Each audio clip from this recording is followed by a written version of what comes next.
Hello, good morning students. आप सभी का स्वागत है फिर से क्लास 11 के फिज़िक्स के क्लास में। आज हम अपने विषय वस्तु की तरफ बढ़ने से पहले आप लोगों के लिए छोटी सी पंक्ति है।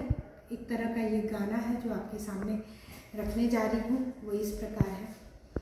नदिया चले चले रे धारा, चंदा चले चले रे तारा, तुझको चलना होगा, तुझको चलना होगा, तुझको चलना होगा, तुझको चलना होगा।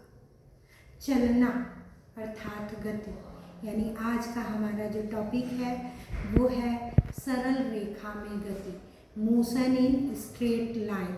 गति वैसे तो संसार में हर एक वस्तु प्रत्यक्ष रूप हो या अप्रत्यक्ष रूप हो गतिशील है।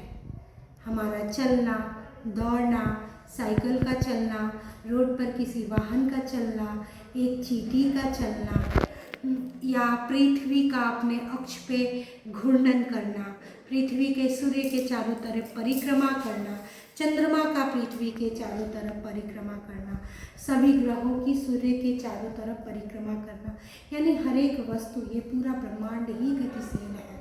हर एक वस्तु गतिशील है। जब पृथ्वी ही अपने अक्ष पे घूर्णन कर रही है, सूर्य के चारों तरफ परिक्रमण कर रही है, तो इस पृथ्वी पर विराजमान हर एक वस्तु गतिशील है। फिर भी हम अपने अनुसार कब किसी वस्तु को गति में कहेंगे और कब किसी वस्तु को विराम में कहेंगे, उसके बारे में थोड़ा जानते हैं। भौतिकी में अगर किसी वस्तु में समय के साथ परिवर्तन हो रहा है तो वो गतिशील है, और किसी वस्तु की स्थिति में समय के साथ किसी प्रकार का कोई परिवर्तन नहीं हो रहा है तो वो विराम अवस्था में है। समय के साथ परिवर्तन हो रहा है वस्तु की स्थिति में तो वो गति में कहलाएगा।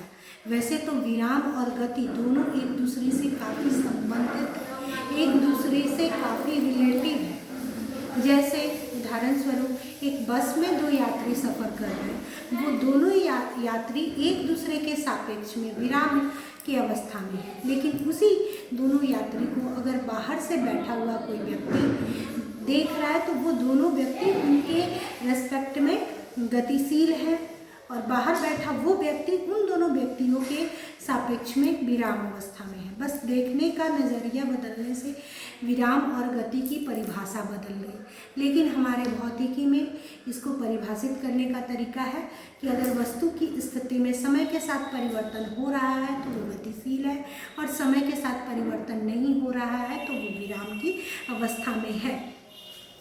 तो ये दोनों एक दूसरे से संबंधित है। इसको भौतिकी में गणना करने के लिए एक बड़ा ही इम्पॉर्टेंट चीज़ है जिसको कहते हैं frame of reference.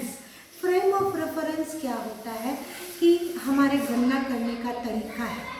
Frame of reference जैसे हमारे पास एक लेंस स्टैंड है, अगर मैं पूछूं आपसे कि इस लेंस स्टैंड की हाइट कितनी है, आप इसको अप्रॉक्सीमेटली इस टेबल पे रखे हुए लेंस स्टैंड की हाइट कैलकुलेट करके बताते हैं कि 12 सेंटीमीटर है।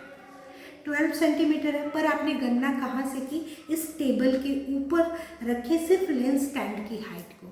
अगर मैं इस लेंस स्टैंड की को यहाँ पकड़ूँ और बोलूँ कि इसकी हाइट कैलकुलेट कीजिए, और आप अर्थ के सरफेस से इसकी हाइट कैलकुलेट करते हैं और बताते हैं कि 105 सेंटीमीटर इसकी हाइट है, यानी लेंस स्टैंड वही है। अगर रखने का स्थान बदल दिया गया तो इसका हाइट जो है वो डिफरेंट हो जाता है। वही हमारा फ्रेम ऑफ रेफरेंस है कि किसी भी चीज़ की गणना हम कहाँ से स्टार्ट कर रहे हैं। फिजिक्स में जो हम कैलकुलेशन करने जा रहे हैं उसको कहाँ से कैलकुलेट कर रहे हैं, उसकी गणना कहाँ से स्टार्ट कर रहे हैं, उसी को फ्रेम ऑफ रेफरेंस के रूप में कैलकुलेट किया जाता है।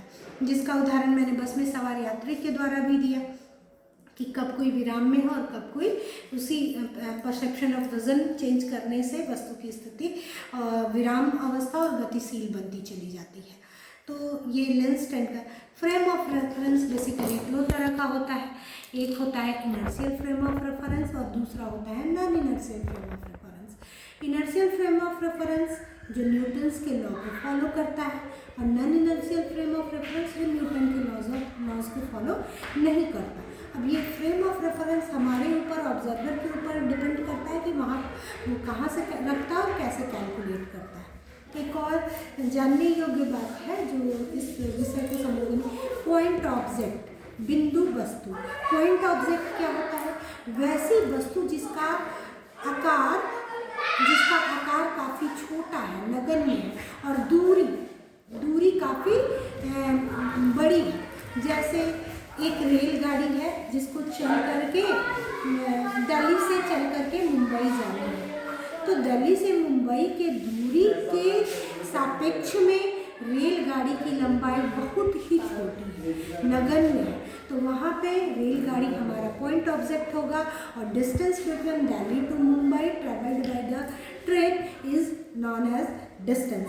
तो डिस्टेंस के रेस्पेक्ट में, दूरी के आधार पर वस्तु का जो आकार है, अगर वस्तु का आकार काफ़ी छोटा है, इस वस्तु को पॉइंट ऑब्जेक्ट कहते हैं, या इसको हम लोग मास यदि पॉइंट मास भी कहते हैं। पॉइंट मास इसलिए क्योंकि हम मानते हैं कि उस वस्तु का टोटल जो मास है वो एक पॉइंट पे कंसंट्रेटेड है, एक उसी पॉइंट पे, इसलिए इसको पॉइंट मास भी कहते हैं, पॉइंट ऑब्जेक्ट भी कहते हैं। हालांकि हमारे दैनिक जीवन में पॉइंट ऑब्जेक्ट करके कोई वस्तु नहीं होती, लेकिन इसको भौतिकी में गणना के समय किसी वस्तु को नेग्लेजिबल करके अपने कैलकुलेशन को ईजियर बनाने के लिए हम ऑब्जेक्ट को नेग्लेजिबल मान लेते हैं और पॉइंट ऑब्जेक्ट कंसिडर कर लेते हैं। पॉइंट ऑब्जेक्ट आपने समझा कि अगर एक बस को ट्रैवल करके दिल्ली से मुंबई तक जाना है, तो दिल्ली से मुंबई के दूरी के रेस्पेक्ट में बस का जो लेंथ है, बस की जो लंबाई है वो काफ़ी छोटी है, तो उस डिस्टेंस के कंपैरिजन में बस का जो लेंथ होगा वो पॉइंट ऑब्जेक्ट के रूप में कंसिडर किया जाएगा। ये पॉइंट ऑब्जेक्ट एक तरह का कॉन्सेप्ट है जो हम फिजिक्स में लेते हैं कैलकुलेशन के संदर्भ में, कि कब बस कैलकुलेशन को ईजियर बनाने के लिए ऑब्जेक्ट को छोड़ना। चलिए, जब हम गति की बात कर रहे हैं, तो अगर वस्तु गतिशील है तो उसमें समय भी, वस्तु गति कर रही है तो समय भी लगेगा, दूरी भी तय करेगी, चाल भी उसमें होगी, वेग भी उसमें होगा।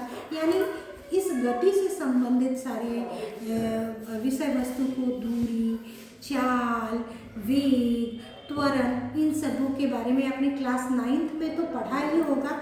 मैं शॉर्ट में बस बता देती हूँ और अपने मुख्य बिंदु तक पहुँचती हूँ। जैसे आपने समझा गतिशील वस्तु कौन सी है और विरामावस्था में वस्तु गति कर रही है तो दूरी भी तय करेगी और विस्थापन भी तय करेगा। ठीक है, विस्थापन क्या होता है? विस्थापन किसी भी शॉर्टेस्ट डिस्टेंस को डिस्प्लेसमेंट कहते हैं। कम दूरी को मतलब विस्थापन, path length covered by an object is said to be a distance, but the shortest distance is said to be displacement. shortest distance को हम displacement कहते हैं और total path length को distance कहते हैं। डिस्टेंस और डिस्प्लेसमेंट में बड़ा ही डिफरेंस होता है। डिस्टेंस हमेशा पॉजिटिव होता है, डिस्प्लेसमेंट पॉजिटिव, नेगेटिव और मे बी जीरो भी हो सकता है। जैसे आप अपने घर से स्कूल आते हैं, स्कूल से वापस घर आते हैं। अगर माना जाए कि घर से आए स्कूल की दूरी 5 किलोमीटर है, तो आपने घर से स्कूल आया, 5 किलोमीटर की दूरी तय की, फिर घर से स्कूल जाते वक्त 5 किलोमीटर की दूरी तय की, कुल दूरी तय कितनी कर ली? 10 किलोमीटर। वही मैं पूछूं कि डिस्प्लेसमेंट कितना हुआ, तो डिस्प्लेसमेंट यहाँ पे 0 हो गया, क्योंकि जो आपका इनिशियल पॉइंट था जहाँ से आप चले थे वापस वहीं पहुँच गए, वही आपका फाइनल पॉइंट हो गया। तो उस कंडीशन में डिस्प्लेसमेंट क्या हो गया? यानी विस्थापन 0 हो गया। डिस्टेंस जो है वो सदिश राशि है और डिस्टेंस अदिश राशि है, सिर्फ इसमें परिमाण होता है, दिशा नहीं होती है। और डिस्प्लेसमेंट सदिश राशि है, परिमाण के साथ साथ इसमें दिशा भी होता है। चाल, वेग, त्वरण, एक समान चाल, एक समान वेग, ये सारे दूरी और गति से ही संबंधित टर्म्स है, जिसको हम लोग अपने अगले क्लास में करेंगे। Thank you, have a nice day.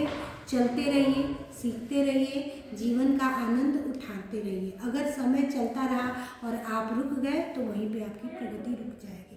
इसलिए समय की मांग पूरा करते रहिए, समय के साथ परिवर्तनशील बने रहिए। जो परिवर्तन को अपनाता है वही आगे जाता है। Thank you, have a nice day.